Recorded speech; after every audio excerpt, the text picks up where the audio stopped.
There's a man inside! Almost at the same moment, a woman screams there's someone still in the burning building. A familiar image to many seems to pop up. What do you see there? Oh, it's Jesus up in there. It's Jesus.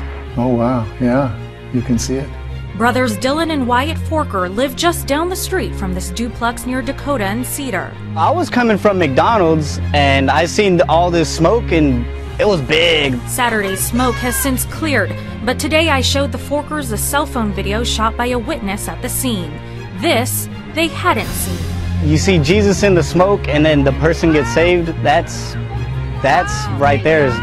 It's not a coincidence. The true face of God, the true image of God, was the man carrying his neighbor out on his shoulders. The Fresno Fire Department says not a single soul was injured in the fire. The odds are dead set against you if you try to go into a burning structure, whether there's fire or if it's just smoke. Johns and Grayling say no matter what image in the smoke people may or may not see, the sight of one man saving another is undeniable. That's the lesson, the most profound lesson we take from this. Take a look at this as we're watching people running. Oof.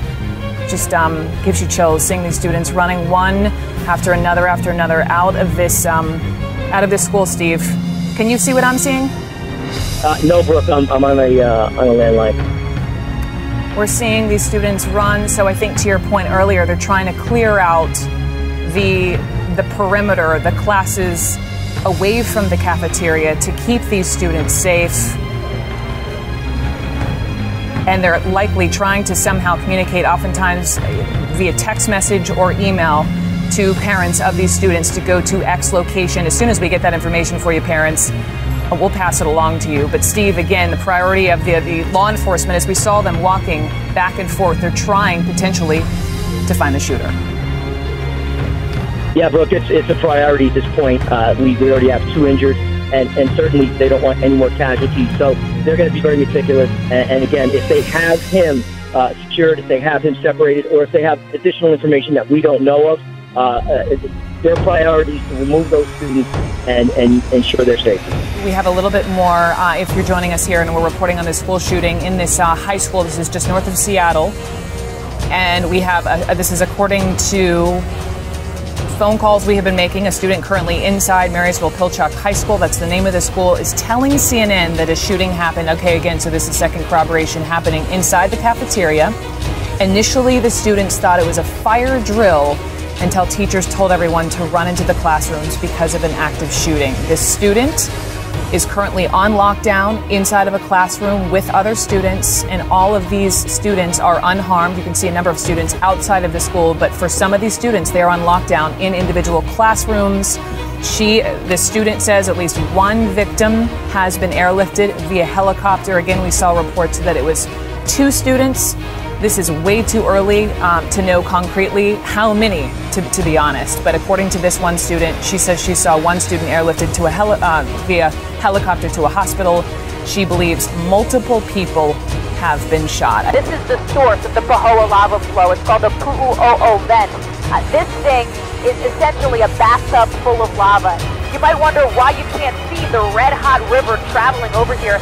It's underneath the black crust. That crust is like ice on a lake, and the lava is tunneling tubes underneath, heading straight towards civilization.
There are fresh fears of a new Palestinian uprising following the outbreak of clashes in East Jerusalem.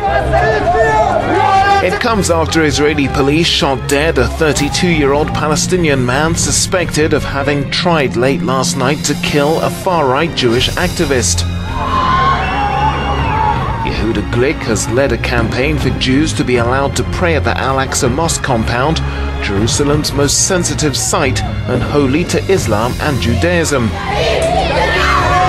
He was shot and seriously wounded as he left a conference, his assailant escaping on the back of a motorbike.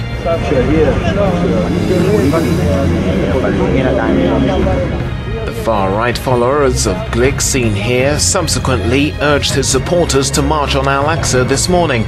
That prompted Israeli police to shut access to the site to everyone, a rare blanket measure which the Palestinian president denounced as tantamount to a declaration of war. The gruesome images put ISIS brutality on frightening display. 45 Iraqi men executed by the terror group in cold blood after being kidnapped weeks ago. The men were members of the prominent Sunni Abu Nimr tribe, whose members had taken up arms against ISIS, which is also Sunni, after being forced from their homes just northwest of Baghdad. Just on Monday, the U.S. airdropped humanitarian aid, including food, to the tribe. But 2 days later, the men were dead. The rescue by Iraqi security forces never came. Today, Defense Secretary Chuck Hagel reiterated that the fight against ISIS will require a long-term effort. It's going to require a coalition with common interests, which we are forming. We have more than 60 countries now with us to deal with this. This is an ideology. This is a dynamic that in total we've never quite seen.